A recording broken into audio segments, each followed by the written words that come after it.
In today's video, we're going to cover how to make these router table paddles that I use. They're very simple to make and they really help you have more manipulation of the workpiece, keeping your hands clear. And they're nice and small, so they're easy to store. You're going to want to make at least 2 of them, of course, but they're made out of relatively simple, common things that you may already have in your workshop. Now what we need to make these are either a 2x4 or a 2x6. The final height we're going to get out of them is roughly what a 2x4 is to start. But if you have a 2x6, that's totally fine and I think makes it a little easier. We're going to need a table saw, something to cut an angle so that we get a little bit of angle on our push blocks. You're going to need either a jigsaw or a bandsaw. I'm going to use the bandsaw here, but if you have a jigsaw, you'll be totally able to do this. You're also going to need something that's about a 1/2 inch thick, whether MDF or plywood, it doesn't particularly matter. We're going to need 2 screws, or if you want to make dowels to help, we're going to glue but also pin this in as well to give us a little extra strength. So you got to have your glue, and then something to put on the bottom like sandpaper. You may want to use rubber pads if you're going to be doing this after you've sanded most of the project, as I like to use something like 120 grit, and that's obviously going to leave scratches anytime you move along the workpiece.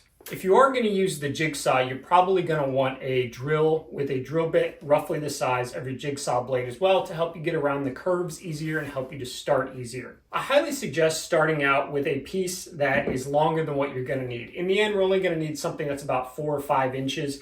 But if you're going to use the jigsaw route especially, you're going to need to leave it wide so that you can clamp it down while you're cutting out the middle. I also like to leave it a little longer so that when we run it on the table saw fence, we have more reference surface.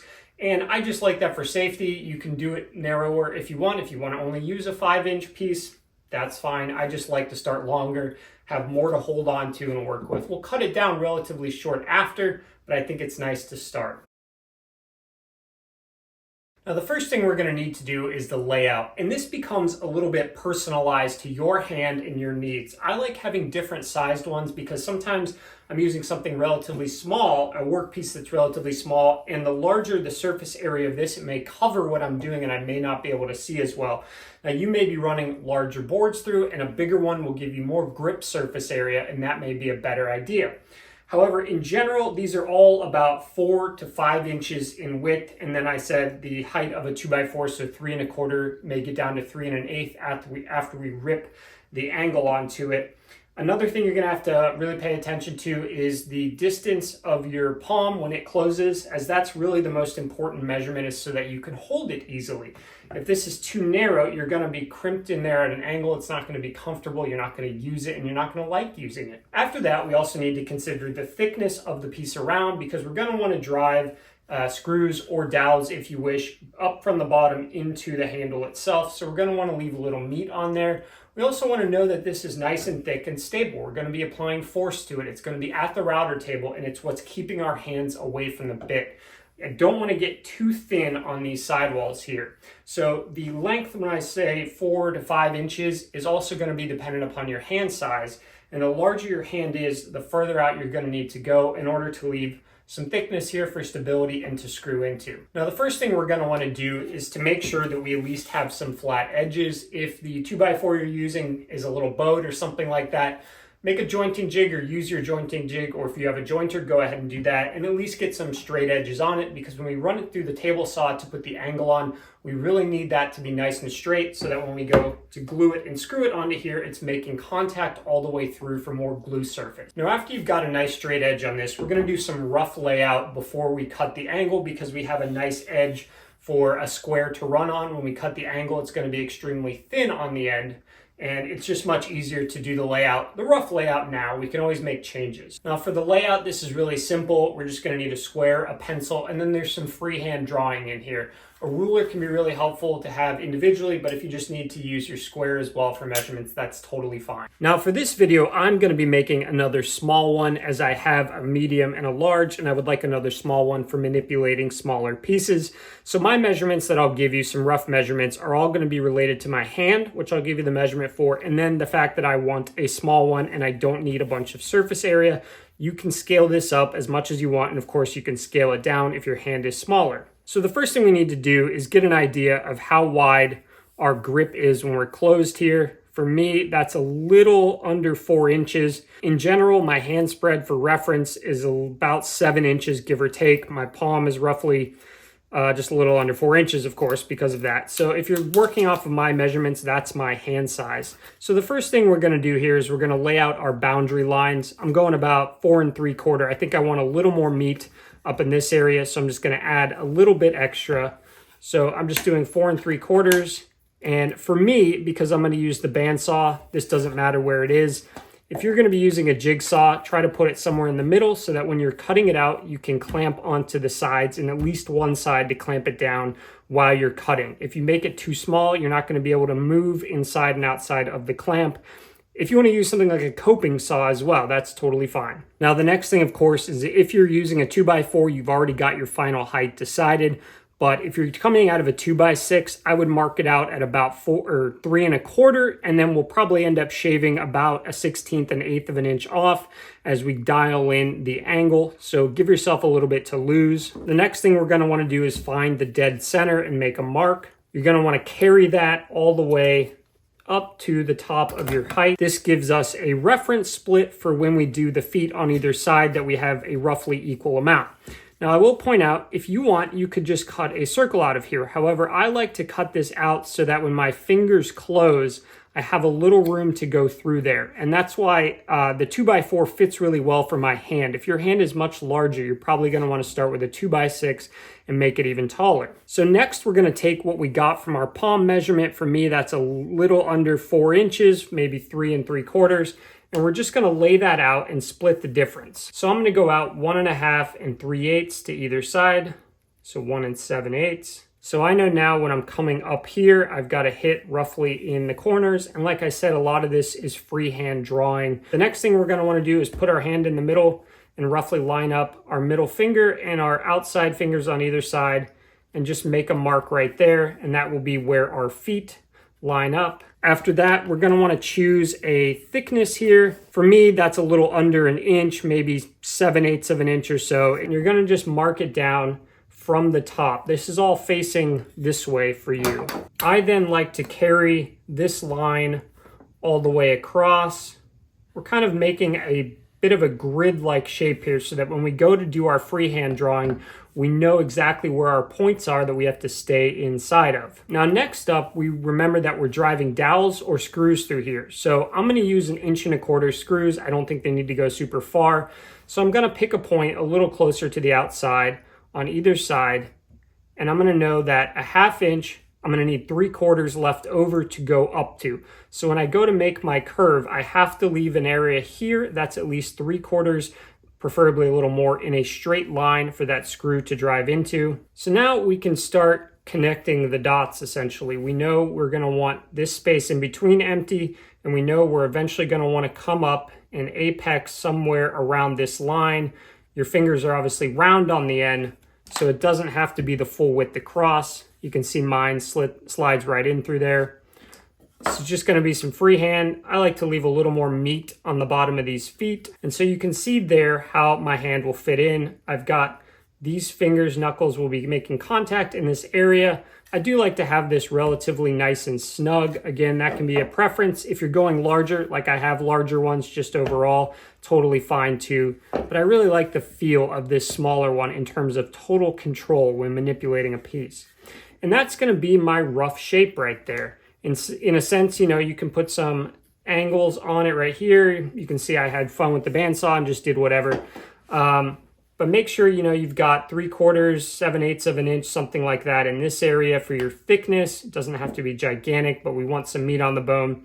And we're going to now go ahead to the table saw and we're just going to put that angle on there.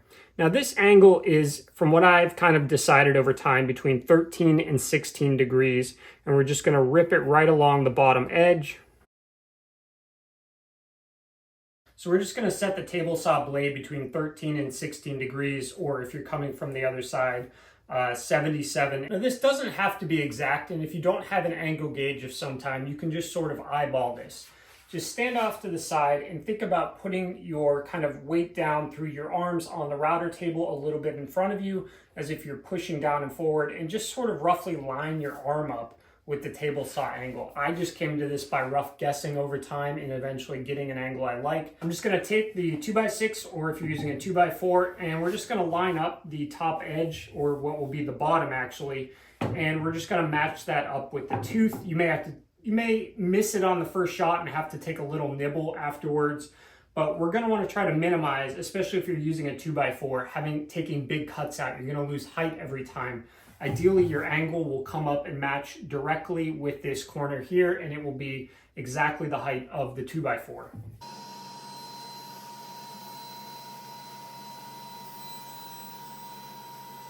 Now that you've made that rip on there, if you're not entirely sure about the angle, you can actually get a feel right at this point for what it's gonna be like. Just lay it on its edge, and you can stand behind it and press it. And if you don't like that angle, you can either go more severe or less severe. Now, if you're a bandsaw person, it's pretty straightforward from here. You're just gonna cut this out.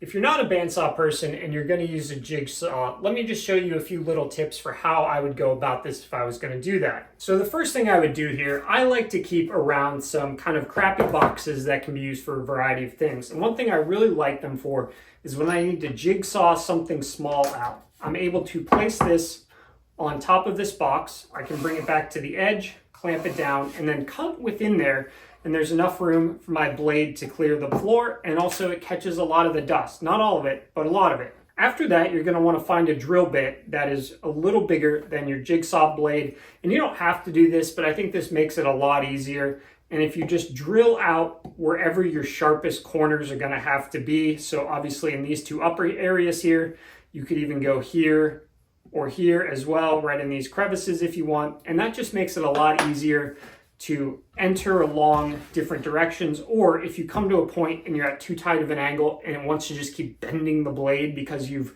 not cleared enough wood, you can get out. You can stop and get out without being stuck at a weird angle. So if I was gonna jigsaw, this is how I would go about doing it. You could also put this over some sawhorses, something like that. I would cut the middle out first, and then after that, I would just probably handsaw if you didn't want to jigsaw off the sides. Either way, the outside shape isn't particularly important. We're mainly focused on the inside and the angle and making sure that this is nice and stable.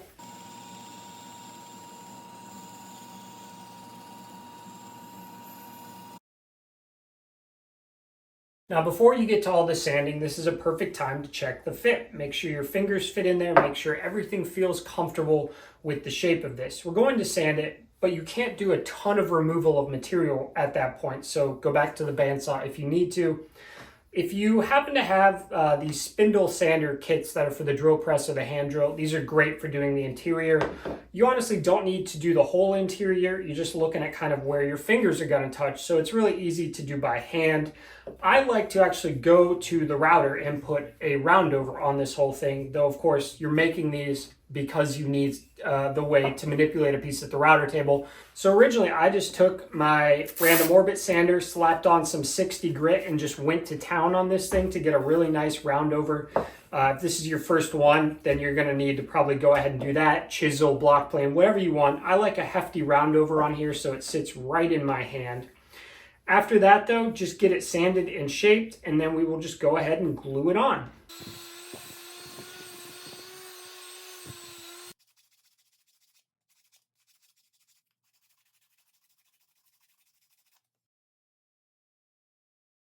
After you've got this sanded to your liking, we're then going to cut out just a piece of 1/2-inch MDF or plywood, or you can use real wood if you want.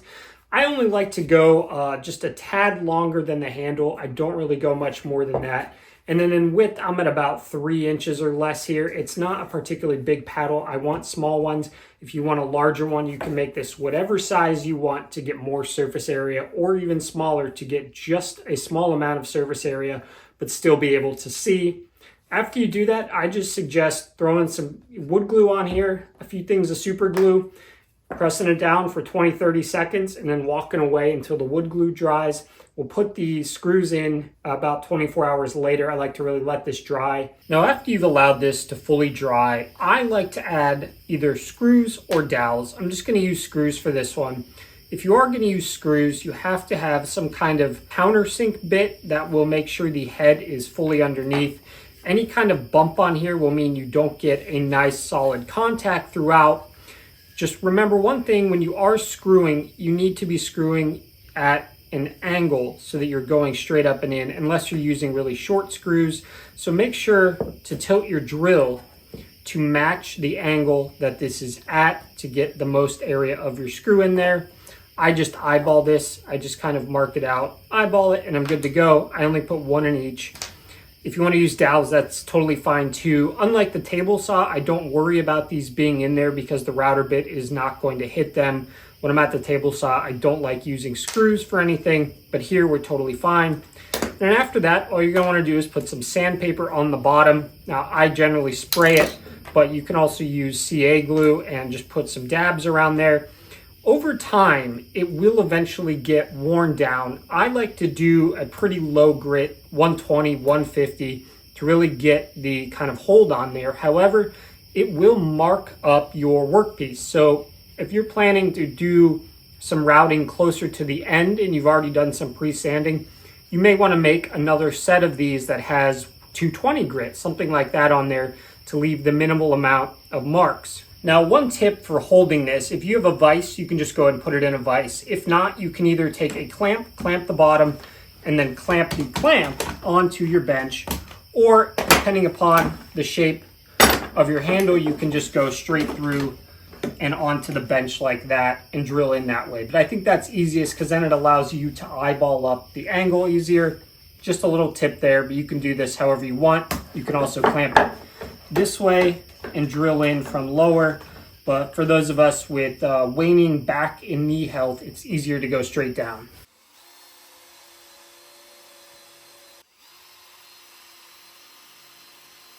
I personally like to spray the bottom and then stick it onto the paper. You can go either way. I just find that it's easier to line up so I don't waste any sandpaper.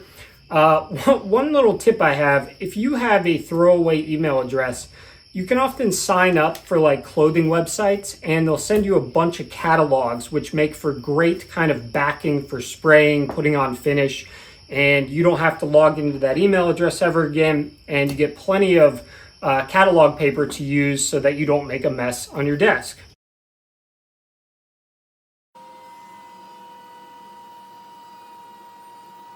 That's going to do it for us today. Hopefully you were able to make a router table, paddle, push block, whatever you want to call it. I think these are incredibly useful. I think now is a good time to go make a second one, of course, if you didn't already, as they're really good in pairs. You can play around with a variety of sizes, but whatever you do, it's best to try to keep the safety levels high and to enjoy your woodworking without concerns about your fingers getting lopped off.